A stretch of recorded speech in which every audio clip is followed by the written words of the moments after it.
Greetings and salutations, friends. Jenny Lee here. Thank you for joining me today, and I hope you're doing well. If you're new here, hi and welcome. I have been going through and doing episodes on the real serial killers that have been featured on my favorite spooky show, American Horror Story. This episode is a long one and can get a bit intense. This is The Night Stalker. Disclaimer and trigger warning. The following podcast describes graphic violence in adult situations, drug abuse, and sexual assault. For mature audiences only. Discretion is advised. Today we are going to be looking at the life and crimes of Ricardo Richard Leyva Munoz. He was born on February 29th, 1960, a leap year baby, in El Paso, Texas. He is portrayed by two different actors in American Horror Story. In the 1984 season, he is one of the main characters and is portrayed by Zach Villa, who most definitely could pass for his twin. He is an amazing actor, and I don't want to give away too many spoilers of the show because it's worth a watch or a rewatch in my case. And Ramirez is also portrayed by Anthony Ruvarva. Some words cannot be said, and this is one of them. By me, at least. Anthony Ruvarva.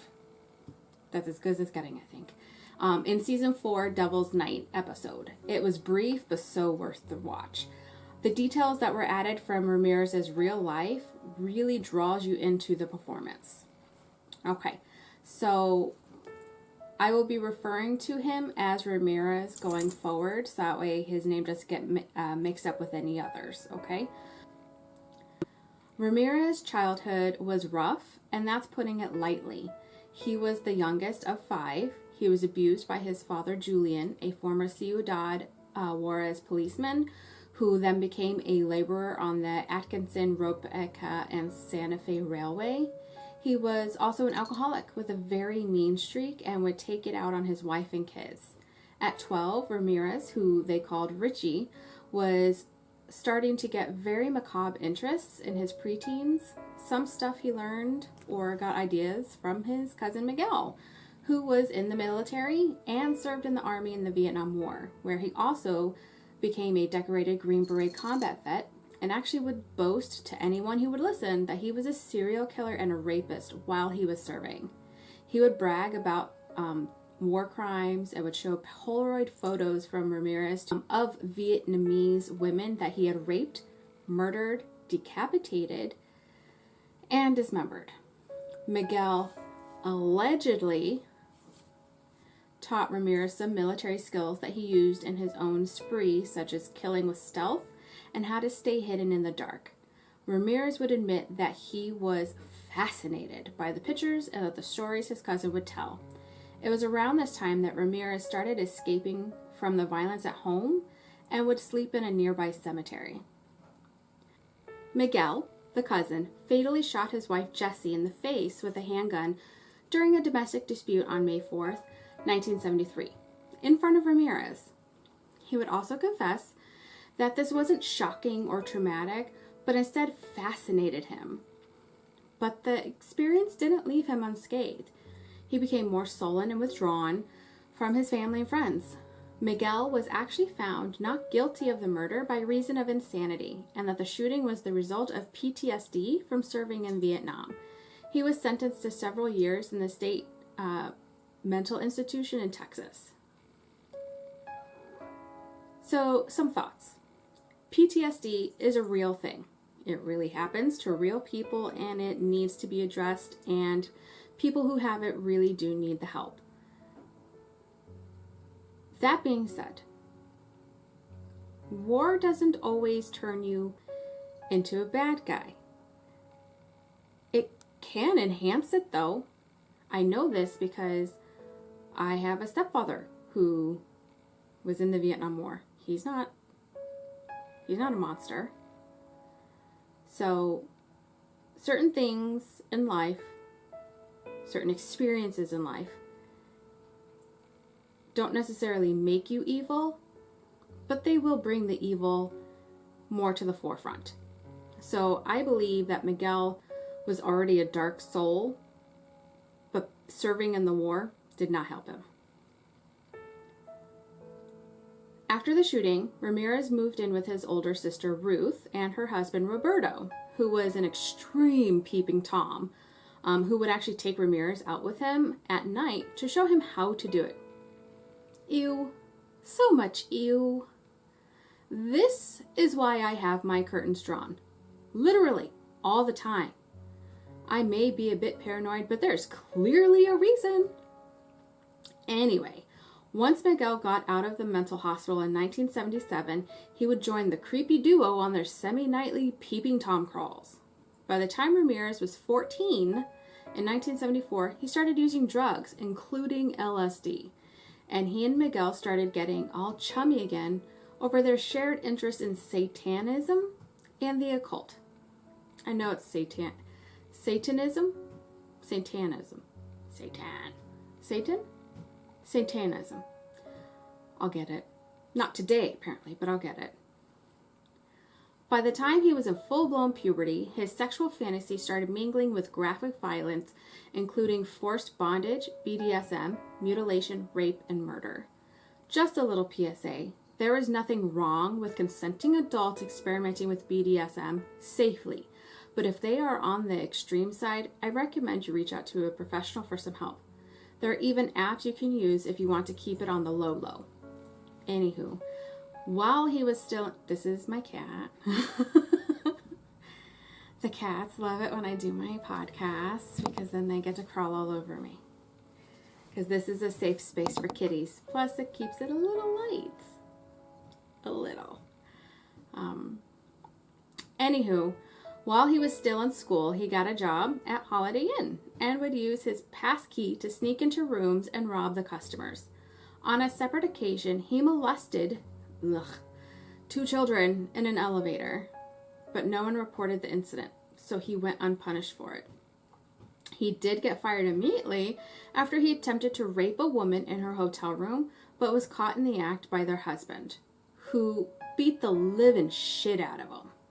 Wouldn't you? I would. I mean, I'm not a husband, and I don't have one. But I would imagine. Seems like a natural reflex. The criminal charges were dropped later on, only because the couple lived out of state and didn't want to go back to Texas to testify. I get that a little bit. You don't really want to go back to the scene of the crime if you don't have to. But it probably would have been better for everybody if they did. Hindsight 2020. Ramirez dropped out of high school in the 9th grade, and in 1982, when he was 22 years old, he moved to California permanently. This is when he started using cocaine, which became his drug of choice. And this spiraled into him committing burglaries and robbing people just to afford his habit. He was a nomad and would bounce between San Francisco and LA, especially during his year-long crime spree. On April 10, 1984, Mai Lung, a 9-year-old Chinese-American girl, was murdered by Ramirez in the basement of his apartment building in the Tenderloin district of San Francisco. Mai was with her 8-year-old brother looking for a lost $1 bill when Ramirez came to them and told the girl to follow him and would help her look for it. Once down there, he beat, strangled, and raped that poor girl before stabbing her to death with a switchblade and then hanging her partially nude body from a pipe with her blouse. Her murder was not linked to Ramirez until 2009 when his DNA matched the samples obtained from the crime scene. Once again, I'm going to give mad props to DNA testing. I'm sorry, I think it's a wonderful thing. Not everybody agrees, and I respect that. But this little girl didn't get justice until 2009. So I'm all for the advancement of DNA testing and linking it to unsolved crimes. I think it's a wonderful thing because then those families can finally get closure and move on.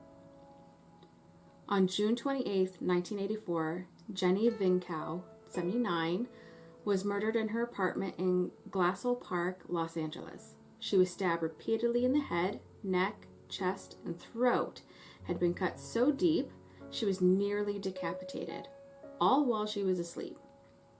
I genuinely hope she didn't feel a thing. Ramirez's fingerprint was found on the window screen of her apartment, which is how he got in. This is the second confirmed murder of him, and it started to show a pattern of vicious murders and robbing them to support his drug habit and to pay for his apartment. In an extremely sick way, he kind of turned this into a job. I mean, like, extremely sick way. This is not the proper way to make money, people. After the attack on Jenny, Ramirez had a cooling off period and didn't strike again until March 17, 1985, when he attacked 22-year-old Maria Hernandez outside her home in Rosemead, California. He shot her in the face with a .22 in her garage. Miraculously, she survived when the bullet ricocheted off the keys in her hand and as she lifted them in reflex to protect herself. She played dead until he left her house. However, her roommate was not so fortunate. Dale Yoshi Akazaki, 34, heard the gunshots in the garage and ducked behind a counter. But when she saw Ramirez enter the kitchen, she peeked around and he saw her and shot her in the forehead. She died instantly. Within an hour of the attack on Maria and Dale, Ramirez pulled Cylon Yu, otherwise known as Veronica, out of her car, shot her twice with the same gun, and booked it out of there. Veronica was pronounced dead on arrival at the hospital. Because of how quickly these attacks occurred in the same day, it garnered extensive coverage from the media with the description of the curly-haired, bulging eyes and wide-spaced, rotting teeth. They dubbed him the walking killer and the Valley Intruder. On March 27, 1985, Ramirez came back to a house he had previously robbed a year before. At 2 a.m., Vincent Charles Zazara, was shot in the head with a .22, and his wife Maxine was woken up by the shot, and he beat her, tied her hands up, and started to demand to know where all the valuables are. While he was tearing the place up, Maxine was able to get untied and got the unloaded shotgun from under the bed. When Ramirez saw this, he got mad, and he shot her 3 times. Then got a large carving knife from the kitchen.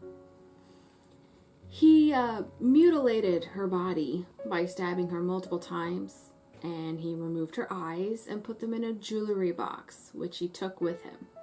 He kept them as a souvenir until he was arrested.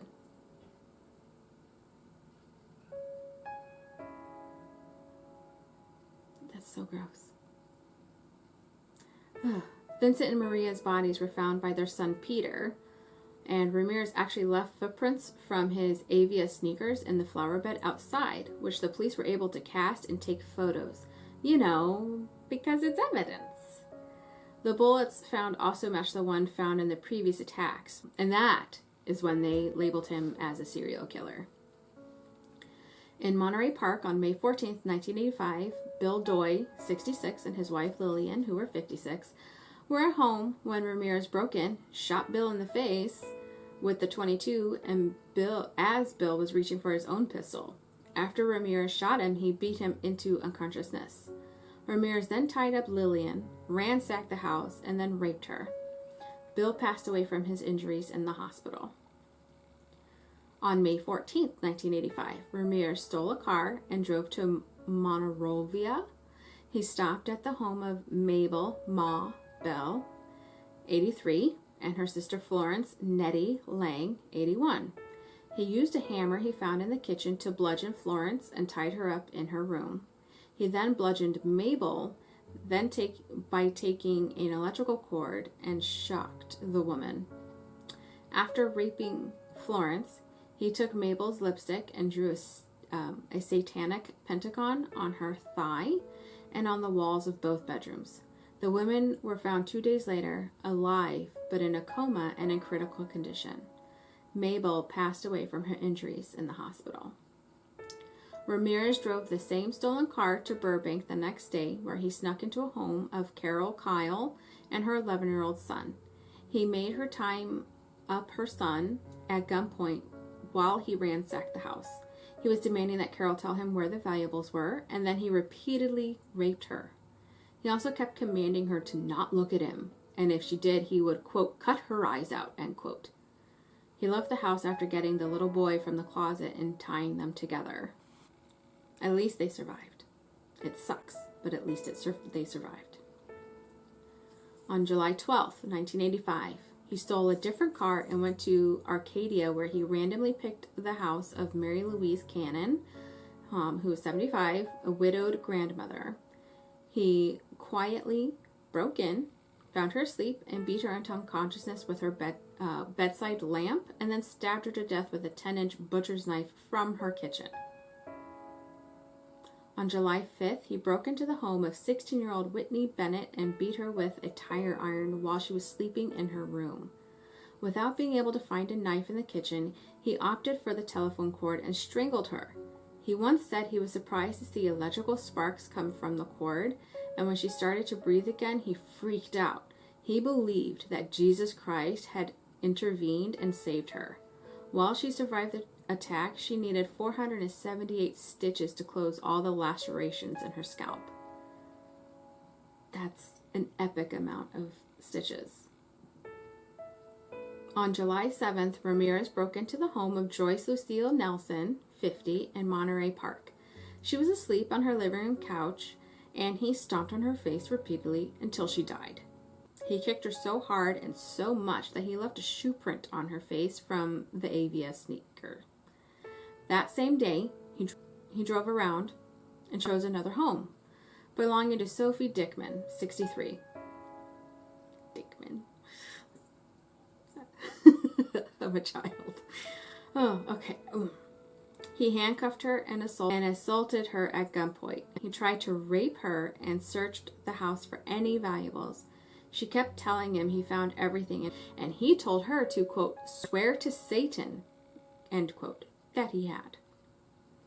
Ramirez decided to purchase a machete before stealing a Toyota and driving to Glendale, California. On July 20th, he burst into a sleeping couple's home, Leila Nelding and Maxon, and hacked them to bits and kill shots in the head from the same 22. He further mutilated their bodies before robbing them. At 4:15 a.m., he then broke into another home, the Kovanoth family. He shot Chaya Rong Kovanoth in the head while he was sleeping, killing him instantly. He then raped and beat some kid, who was his wife or partner, and he tied the couple's 8-year-old son, then started dragging some kid around to show him where all the valuables were.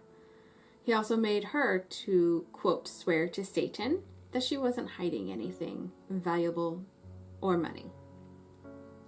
On August 6th, he drove to Northridge and broke into the home of Chris and Virginia Peterson. He snuck into the bedroom, startled Virginia awake, and he shot her in the face with a .25.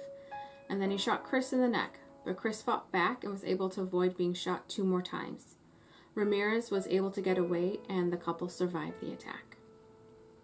On August 8th, 1985, Ramirez drove a stolen car to Diamond Bar, California, and went to the home of Sakina Abouath and her husband Elias. Sometime after 2:30 a.m., he entered the house and went into the master bedroom. He instantly killed Elias while sleeping with a shot to the head from a .25 caliber handgun, handcuffed and beat Sakina and forced her to show him where all the valuables were hidden before he brutally raped her. He repeatedly demanded that she, quote, swear on Satan that she would not scream during his assaults, which I can only imagine how awful that was and how difficult that must have been. When the couple's 3-year-old son entered the bedroom, Ramirez tied the child up and then continued to rape Sakina. By some miracle, Ramirez left them both alive, and after he left the house, Sakina untied her son and sent him to the neighbors for help. I truly hope that little boy was too young to remember anything specific. Having knowledge that something happened and witnessing can be 2 very different things. Because his crimes had started gaining him notoriety in LA, he headed to San Francisco. And on August 18, 1985, he went to the home of Peter and Barbara Pan, like Peter Pan. I shouldn't joke, but if you don't laugh, you're going to cry, right? He shot Peter in the temple while he slept.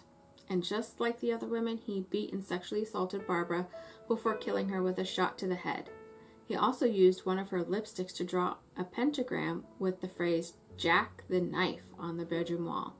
He also left another shoe print on the scene that linked him to the other murders. Two of the original detectives on the case, Frank Salerno and Gil Carrillo, who also helped with the Netflix documentary Night Stalker, The Hunt for a Serial Killer, which is very good and very in-depth. They were the ones who started to track down the Avia shoes lead. They contacted the manufacturer for the shoes and were able to get copies of the soles that the company used so they could finally narrow the search down. This was a pretty significant find because only 6 pairs of shoes with that shoe print in size 11 were sold in the U.S. 5 of them shipped to places in Arizona, and 1 shipped the shoes to Los Angeles. Dun, dun, dun! Yeah, I know, I'm a child. It took some time and an unfortunate amount of victims, but the dots started to connect.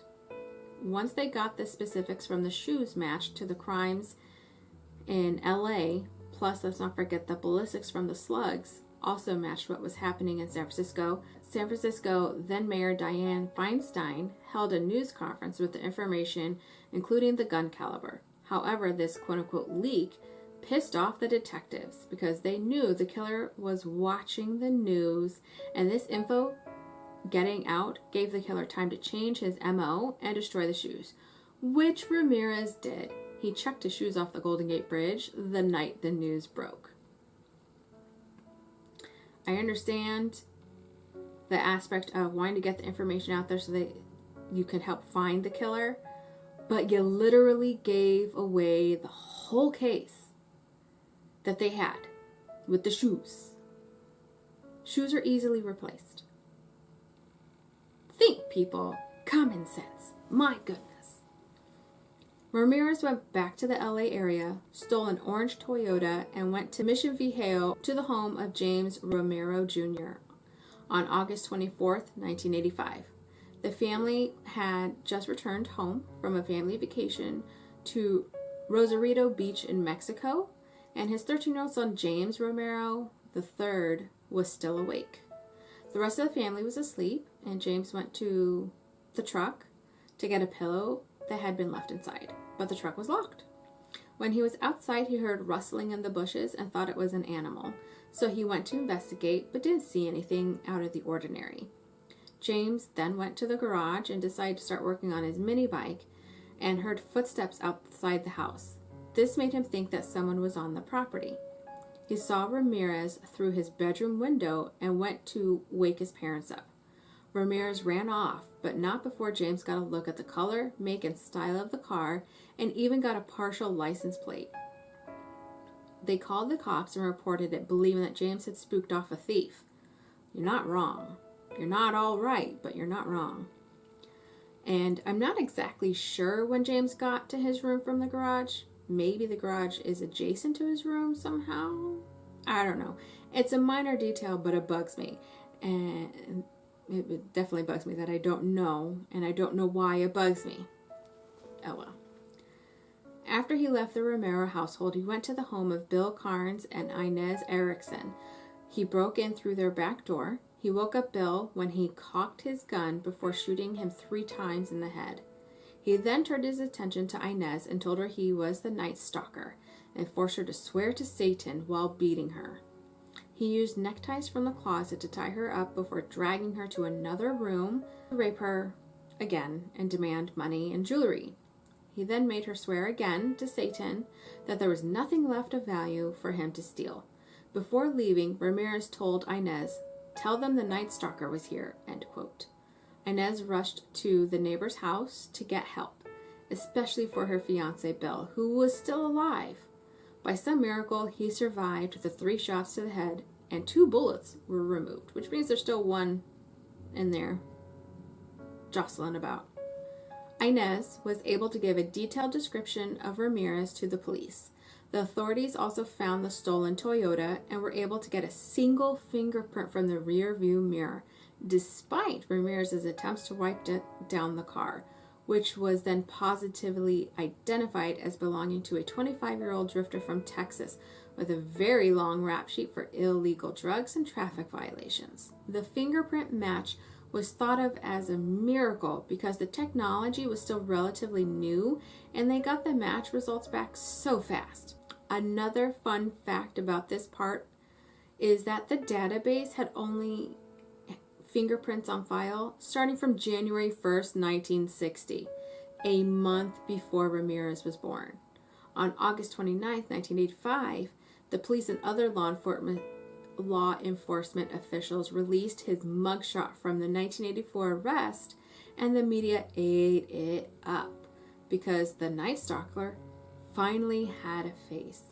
And the press conference, it was said, quote, "We know who you are now, and soon everyone else will. There will be no place you can hide," end quote. Not wrong. On August 30th, 1985, Ramirez took a bus to Tucson, Arizona to visit his brother, not knowing that he had become the lead story in virtually every major newspaper and TV program across California. He didn't end up meeting with his brother because he wasn't home, so Ramirez returned to LA early the next day. He walked past police officers who were staking out the bus terminal in an effort of catching the killer in case he tried to make a run for it. While at a convenience store near the bus station, Ramirez noticed a group of elderly Hispanic women fearfully identifying him as El Matado, literally, quote, the killer in Spanish. That is when Ramirez saw his face on the front page of the newspaper, La Opinion, with a headline calling him Invasor Nocturno, Night Invader. And he fled and he just booked it out of there. After running across the Santa Ana Freeway, the I-5, he tried to carjack an unlocked Ford Mustang but was pulled out by a very angry owner, Faustino Pinon. Ramirez ran across the street and attempted to take the car keys from Angelina de la Torre. The woman's husband, Manuel, saw this and clocked Ramirez over the head with a fence post while chasing him off. A mob kind of started forming. Like 10 residents of the area had chased Ramirez down the Hubbard Street in Boyle Heights. The group held Ramirez down and relentlessly beat him. At around 8 a.m., police were called about a disturbance in the area, but very few details were given regarding the fight. Police quickly arrived at the scene and found that Ramirez was severely beaten, unarmed, and took him into custody. This makes me a little happy.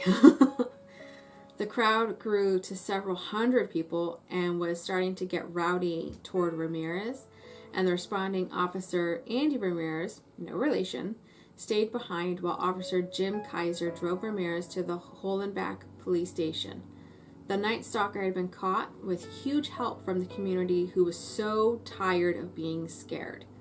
There is a certain level of justice in that. It took almost a full 3 years for this trial to start. Jury selection started on July 22nd, 1988.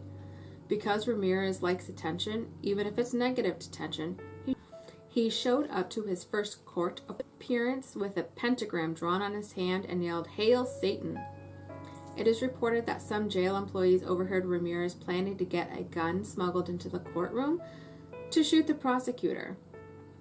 Because of this, metal detectors were installed in addition to manual pat-downs before anyone could enter the courtroom, which is still very much a thing today. Okay, so I don't get why he wanted to target the prosecutor. It's not like that would stop the case from going to trial. It would have just tacked on another life to add to his charges. It wasn't going to magically make all the charges against him go away.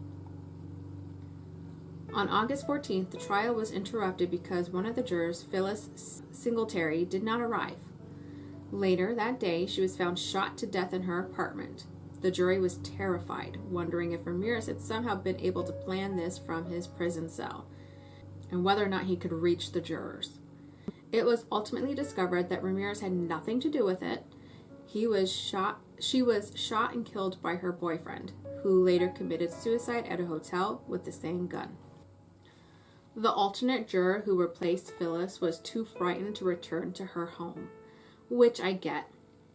That is an extremely creepy thing to happen, and it would freak anyone out. And just like with any other high-profile case, you got some wackadoos that show up. By the time the trial was in full swing, Ramirez had fans who would visit him in jail and write letters. One such fanatic, Doreen Leroy, wrote him 75 letters while he was incarcerated, starting in 1985. In 1988, he actually proposed to her, and they got married in San Quentin State Prison on October 3rd, 1996. On September 20th, 1989, Ramirez was convicted of all charges: 13 counts of murder, 5 attempted murders, 11 sexual assaults, and 14 burglaries. And on November 7th, 1989, he was sentenced to death by gas chamber, which was the common way in California at the time for the death penalty. He stated to reporters afterward, quote, "Big deal. Death always went with the territory. See you in Disneyland," end quote. The trial was quite costly, even by today's standards. It was $1.8 million, which equals to about $3.93 million in 2021, which at the time made it the most expensive trial in history of California until O.J. Simpson in 1994. Doreen, his wifey, would say for years that on the day of his death she would commit suicide so they could die together. Kind of like Romeo and Juliet, but make it weird-er. Doreen changed her tune, though, in 2009 after the DNA linked Ramirez to the rape and murder of 9-year-old Myling. Good to know she had some standards, I suppose. Not judging, but I do not have sympathy for people who do the things he did. Ramirez did file a few appeals, but none of them were successful. They even made it to the California Supreme Court, which had upheld the convictions and the sentencing, and in September of the same year, they denied his request for a rehearing. But he did not give up. He still had open appeals on the day of his death. While incarcerated, he started to get some mental health help to a very small extent. Psychiatrist Michael H. Stone described Ramirez as a, quote, made, end quote, psychopath, as opposed to a born psychopath. He noted Ramirez had a schizoid personality disorder, which contributed to his indifference in the pain and suffering of his victims, and that is why he was seen as untreatable.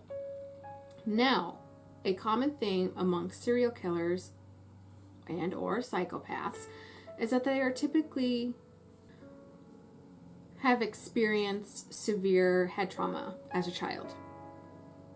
In a way, their poor little kid brain was broken. And yes, this did happen to Ramirez as well. He was knocked unconscious and almost died to head trauma multiple times before he was 6 years old. This also caused him to develop temporal lobe epilepsy, aggressivity, and hypersexuality. A mixed bag of crap, essentially. I feel bad for little boy Ramirez. Who knows what kind of person he could have grown up to be if his father wasn't such an abusive douche. One thing to note about death row: more people die from health issues while waiting on death row for their expiration date. I use that term intentionally because medically speaking, when someone dies, they use the term expire. My main paying job is in the medical field, so I have some knowledge regarding this, and I have the gross medical textbooks to prove it. Anyway, I don't love the terminology, it's just what they use. Anywho, Ramirez fell into the category of not actually making it to the gas chamber. He died of complications of secondary B-cell lymphoma and was affected by hepatitis C due to chronic substance abuse and got a viral infection. At Marion General Hospital on June 7, 2013, he was 53 years old and had been on death row for more than 23 years. It is thought that because of California's lengthy appeals process, he probably wouldn't have been executed until he was closer to his 70s. He was also engaged to a 23-year-old writer at the time of his death. Some brief final thoughts. I know this has been a long one, and I'm so grateful for you hanging around. This man did so many dark things, and to be honest, until I started digging into it, I hadn't realized I barely scratched the surface when I would watch some documentary on him. Not all of them talk about all the details of all the victims, but there are so many well-documented information out now that I encourage you to look into them if you want to dig more into the nitty-gritty of it. Thanks for hanging out with me today. I hope you're doing well and staying safe. If you like today's story, hit that like button and subscribe so you don't miss any future topics. If you have a case you would like me to cover, list it down in the comments. And remember, in a world where you can choose to do anything, choose kindness. Bye, guys.